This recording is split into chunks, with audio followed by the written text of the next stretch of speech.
I had weight loss surgery, and well, strange, just jumping right into that, but not too long ago, I had weight loss surgery.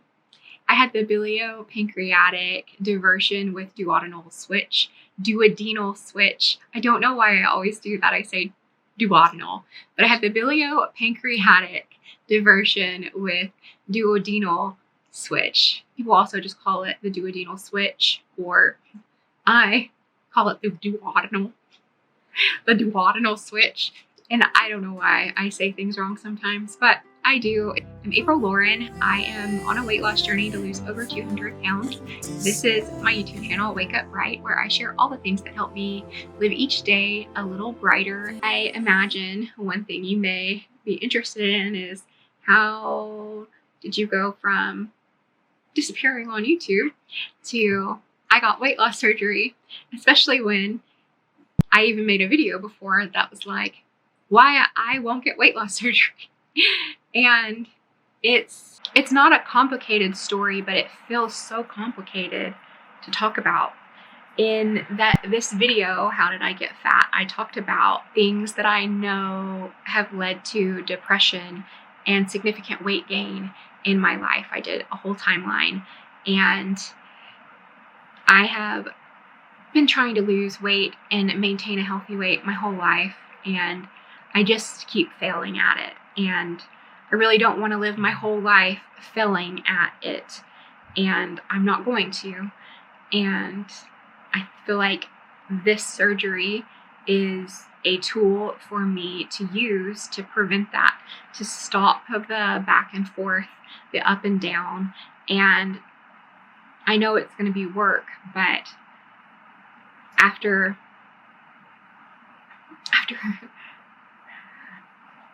stepping outside what I thought I knew and learning more, I think it's going to be a tool for that.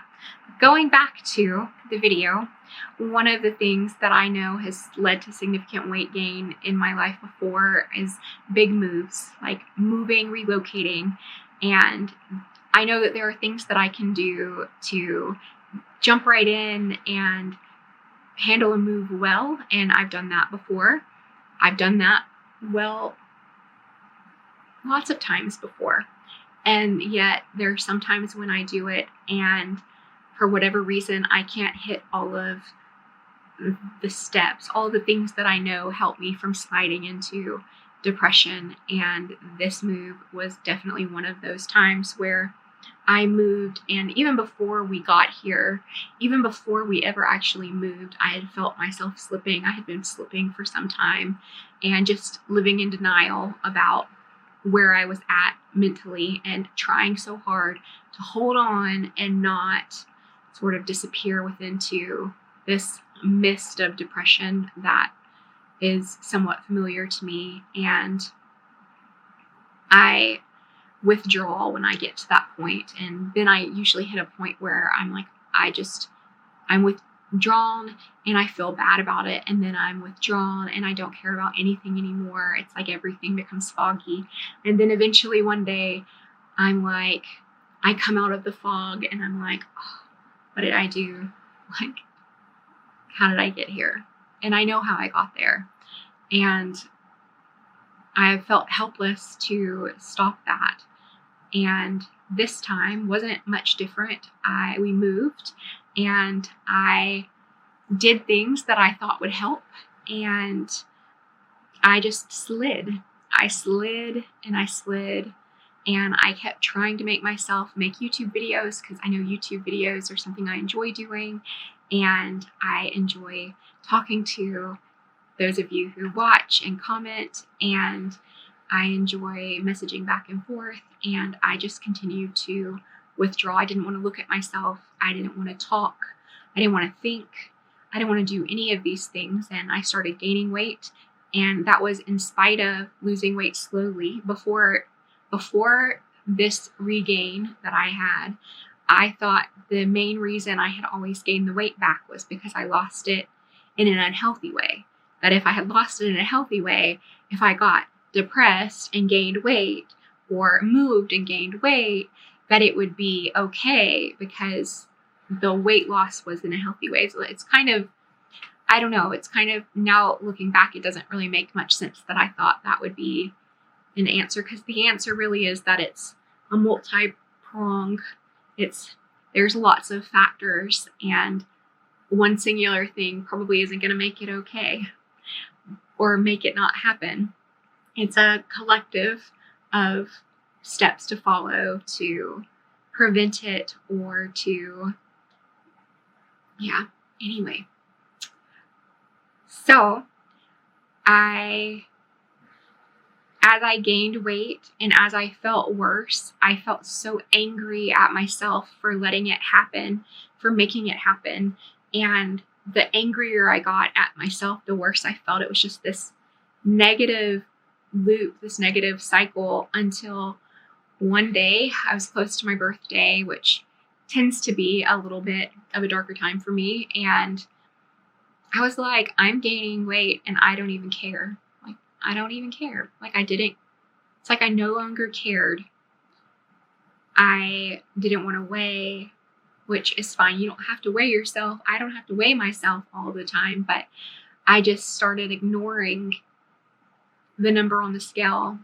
And then in a moment of clarity, if you will, I don't know if it was a moment of clarity or I don't know what it was, but I was like, no, I'm not going to do this. And so I was like, what can I do? What can I do? And I'm like, I'm going to try weight loss medicine.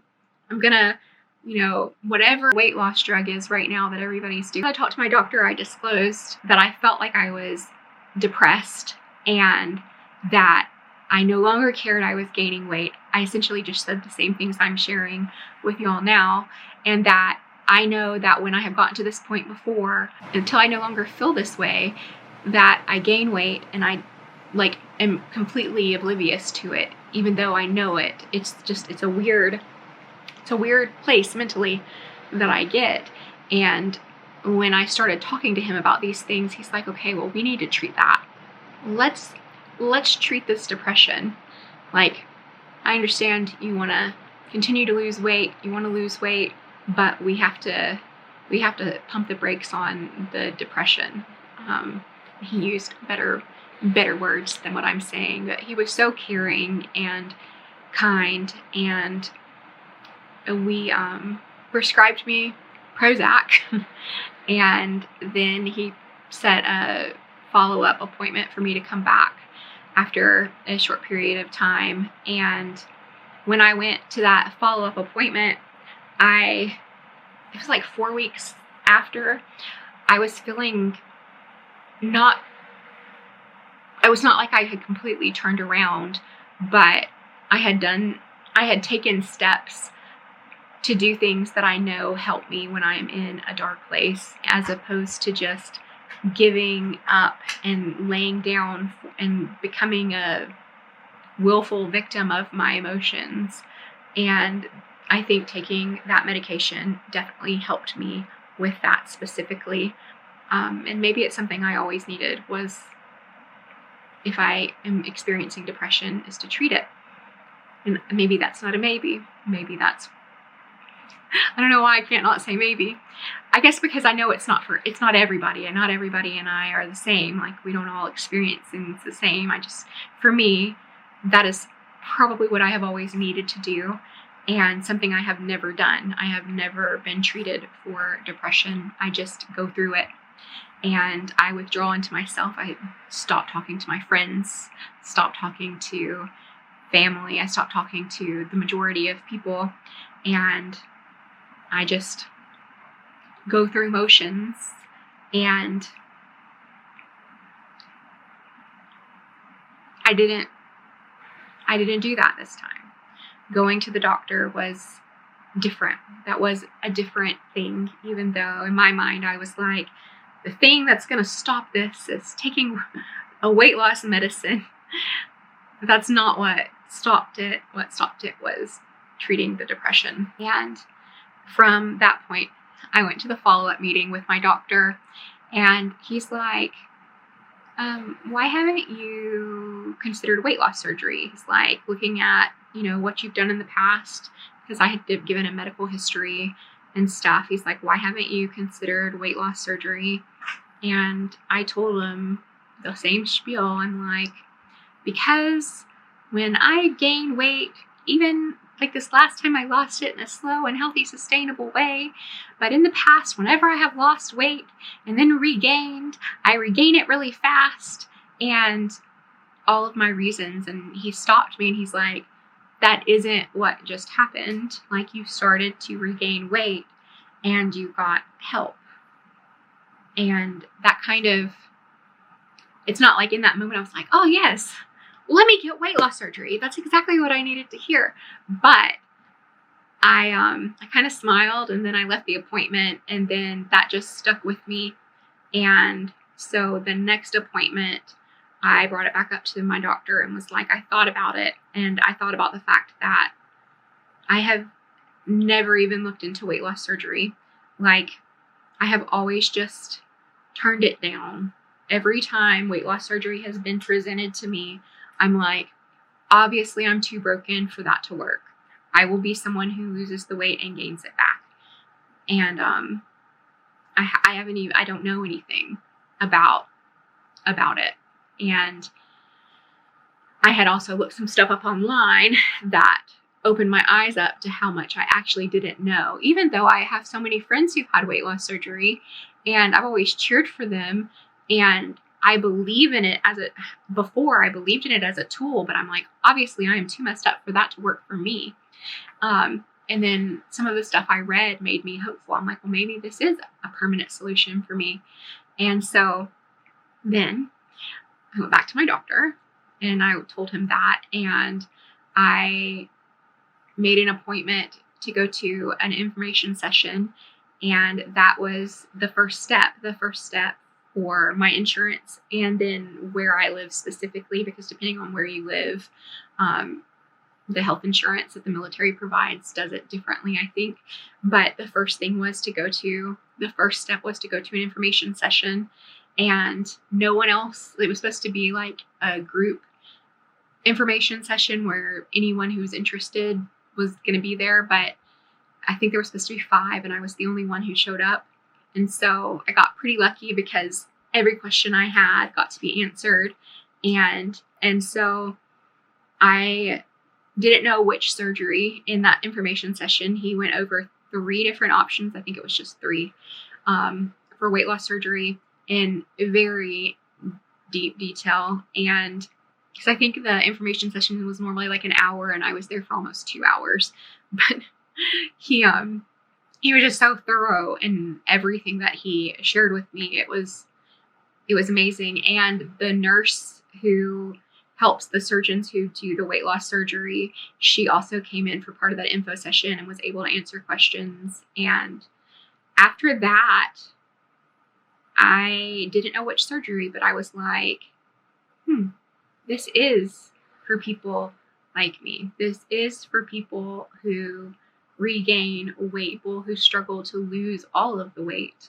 It is a tool that I can use, not alone. If I don't use the tool to work at it, it won't. But if I use the tool as it's meant to be used, then I can reach a healthy weight and just live my life without being so focused on food. At this point, I was working and doing other things in my life that helped me live a little healthier and brighter, and stepped away completely from like YouTube, from Instagram. I made like a separate Instagram for my friends and family, just because that's how I keep up. Like, I keep up with my niece and my sister and my sisters, and I keep up with my family through social media. So it's hard to just take a complete break from social media when I live a bazillion miles away. But I stopped giving any thought or attention to YouTube and to making YouTube videos. Not because I didn't want to ever make YouTube videos again, but before I even went to that appointment, I was just trying to force things, and it didn't feel right. And it wasn't just forcing videos. It was it was everything. I was just trying to force myself to be okay when I wasn't okay. And I just didn't know what to do. So I focused on filling my day to day with the things that matter most. So my family, my spirituality, and working towards the weight loss surgery, which just included, it was a pretty easy process. I will at some point make a video with like the timeline of what I did to have weight loss surgery, just because I think it's interesting. And I know all insurance companies do things differently, but I don't know. It's just my experience. And I think it's interesting and will be interesting to have down for future me and for anyone who wants to watch that might be interested. But to talk a little bit about that. So I did the information session. Then I met with, that was the first step. The second step was doing like all this blood work and doing some testing. And then I had to have 3 classes with this nutritionist, our dietitian. She's a dietitian, and they were nutrition courses. And the courses were like setting up expectations. The first one for what post-surgery life is and what each surgery entails and how that affects, and so on and so forth. The second one was like supplementation, and the third one was like the immediately after surgery focus on diet and things. And once I finished those, I went on to the next step, which was a behavioral health assessment, and you have to get cleared from the specific doctor in order to move on. And then it was just meeting with my surgeon and scheduling the surgery. So there were there's other testing and things in there, but I didn't have a lot of extra tests. Some people have like sleep apnea test and like other things. Mine were all pretty basic. And so I got pretty lucky in that it was pretty quick. It would have been even quicker if Christmas and December didn't fall right there in the middle of it, because Christmas, the behavioral health specialist took the entire month off. And so by the time I went to the information session, he was booked out until January, and like the end of January. So I didn't even get into the behavioral health doctor until the 1st of February. And then I had a little bit more to do before I had to meet with the surgeon before I could schedule. And then I had family coming, and I did not want to be immediately out of surgery when my brother and sister-in-law and nephew came. So I ended up opting to push it for after their visit. And so that prolonged it a little. But if I wouldn't have had those things, it would have been like 2 months max. And then because of those extra things, I think it was like 4 months from the info session to having the weight loss surgery. So it wasn't that long, but it was plenty long enough for me. I am so grateful to have had it, and I'm grateful to be on this side of what I experienced when I first moved here. I don't know all the things. Like, I don't know the chemical imbalances that causes depression, or why certain life events lead me to depression.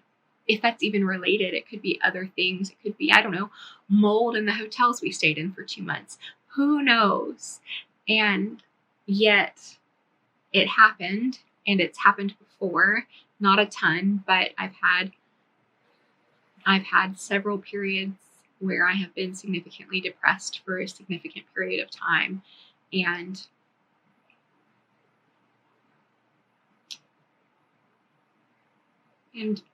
that's just part of my life. And now I know the most effective way to handle that will be going to my doctor at the first, as opposed to waiting until I'm at that like almost breaking, like, well, I guess I was past a breaking point, but I got lucky that I reached out for that help, because if I didn't, I wouldn't have just gained back the weight that I did. I would have gained back so much more.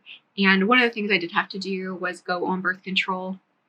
And I think that contributed to a little bit more weight gain. So when I first started going to the doctor, I had reached like 308 pounds, I think. It was like right around 308 pounds. And then when I did my pre-surgery appointments and stuff, I was close to like 315. And then when I did the DEXA scan, I was 319 pounds. And I did a DEXA scan before the surgery. And that was before I did like the liquid diet. And so I gained a little bit of weight before I lost weight with the liquid diet. The liquid diet is a diet to shrink your liver pre-surgery. And so they didn't give me a weight loss goal or anything from the time I went to the doctor, like the info session, until I started. They gave me other goals like chewing your food.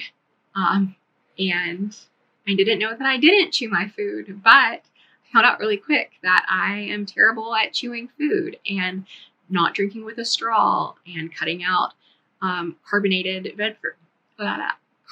beverages. So they gave me things to work on just to make the transition into this lifestyle easier. And that's what I focused on. I know all medical or surgical teams have different goals for people or different things that they lay forth before surgery. So anyway, I have missed sharing parts of my life with y'all. I have missed making videos, and I have felt so guilty every time my mom and my grandparents have mentioned making YouTube videos, and that I just wasn't making them. And I wasn't making them for me, but I wanted to make them for the people that I love, and I wanted to make them for those of you who've reached out to me and shared, concern and different things. And yet I did not have it. I did not have it to give. And that's an all me problem. Like, I was the problem there. And yeah, I am glad to be sharing. I hope that sharing my weight loss ups and downs going forward will help just one other person. It's a lonely road, but I do know that there are very few things in this life that we experience alone. There are others who have experienced similar struggles in similar circumstance or completely different, but there's so much in life that is shared, or we have the ability to share and uplift one another. I know that I am uplifted when you guys share things with me. I just read a comment when I was thinking about making this video, and someone shared with me something that I needed to hear, and I should just put it up and talk about it, but I can't. I didn't think about doing that before, and I don't know. I don't even know what I would say, but I needed to hear it. And so often that's been the case throughout these several years of me making YouTube, that people share their stories and it just helps me.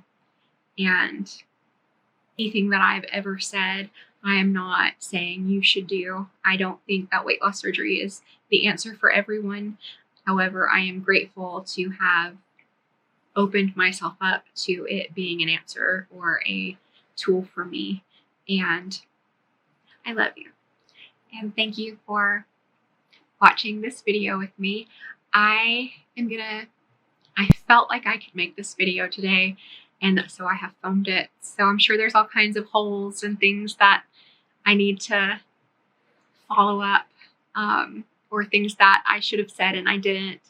But I will make future videos. So leave questions in the comments below, or things that you noticed that maybe I said I was going to say and then talked in circles and never actually got to the point. So just comment those things below.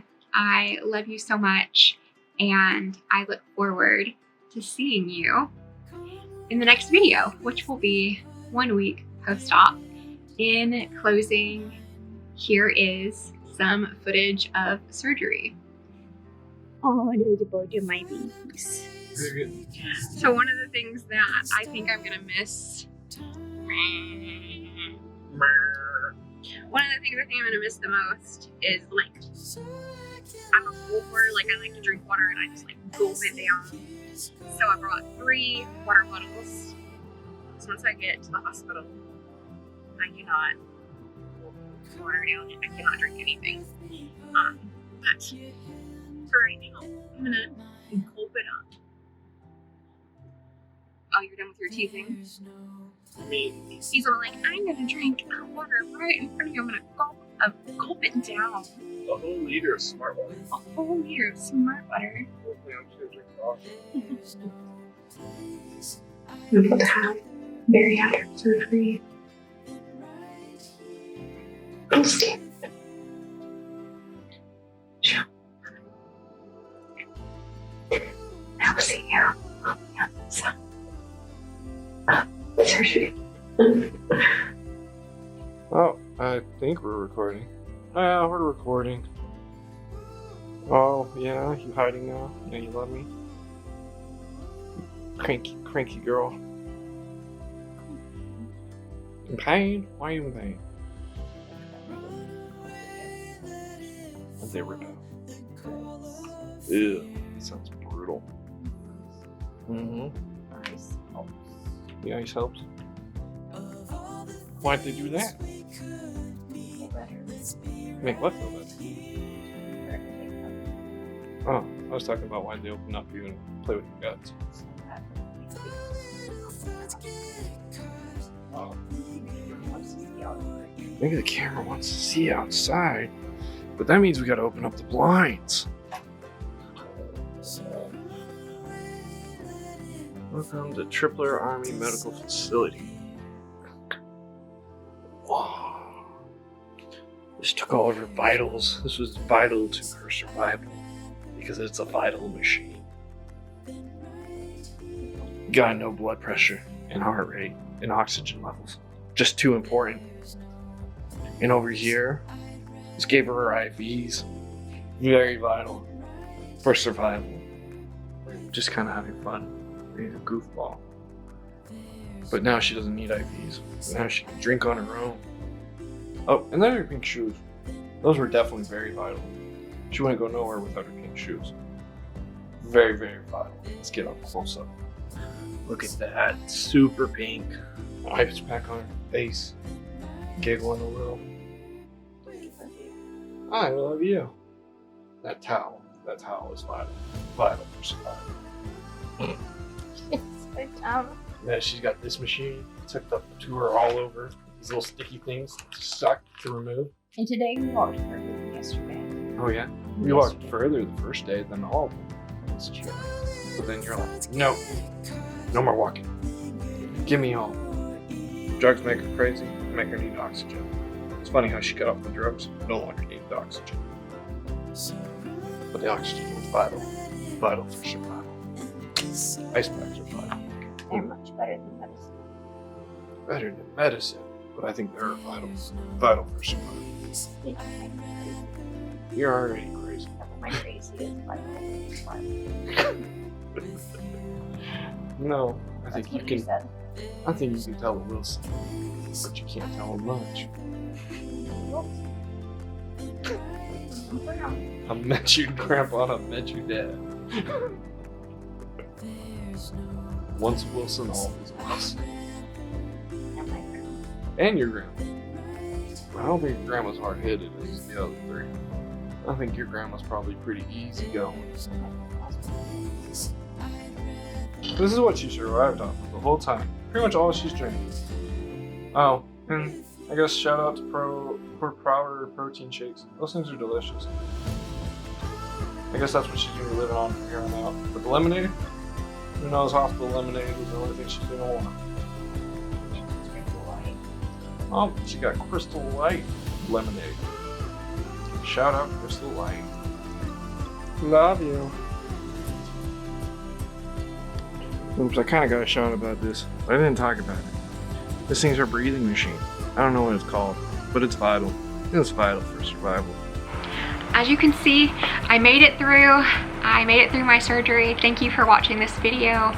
Thank you for your love and encouragement, and I look forward to seeing you next time.